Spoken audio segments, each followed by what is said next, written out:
Mesdames et messieurs, bonjour et bienvenue sur notre chaîne Liné Agroécologique.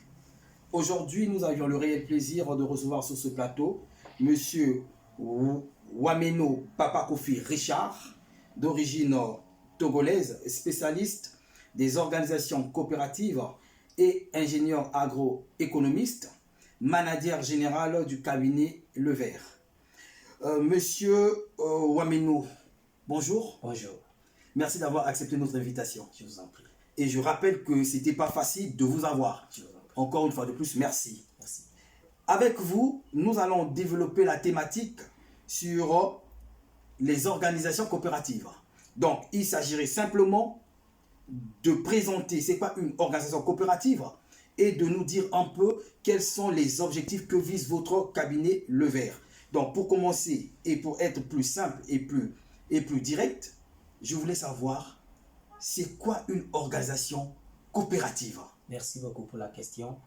Une organisation coopérative, c'est une organisation à la fois associative et entrepreneuriale, en réalité, dans sa définition. Ça veut dire que ce sont les gens qui se regroupent volontairement, donc association, mais pour exécuter des activités à but lucratif.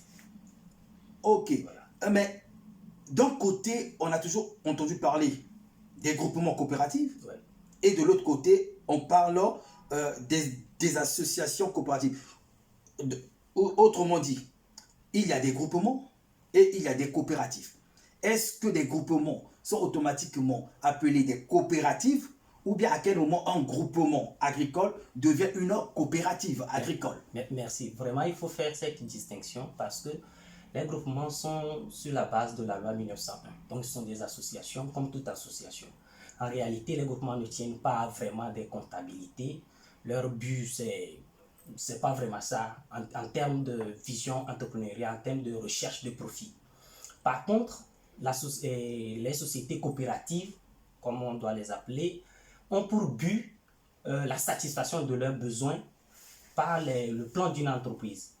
Vous voyez? Donc, une association coopérative ou bien une entreprise coopérative, par exemple, qui est dans la production du lait, du soja, par exemple, aura pour objectif essentiel de produire du lait, du soja, avoir de l'argent pour satisfaire les besoins de leurs membres.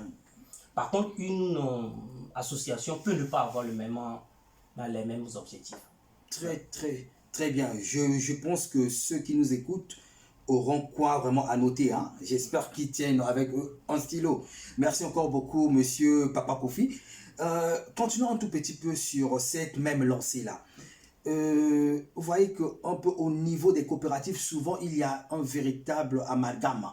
Les membres qui constituent la coopérative ont du mal à définir réellement leur rôle. En tant que spécialiste, qu'est-ce que vous pouvez donner comme conseil à ces personnes-là?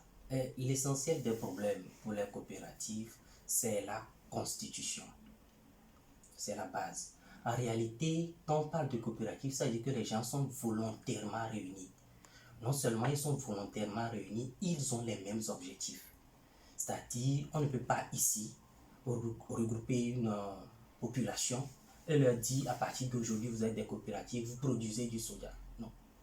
Il faudrait que ce soit les producteurs de soja, par exemple, qui se réunissent eux-mêmes volontairement. Ils ont un même souci. On prend l'exemple de recherche de marché. Et donc, ils auront pour objectif, à travers leur entreprise coopérative, trouver solution non seulement au marché, mais maximiser la vente.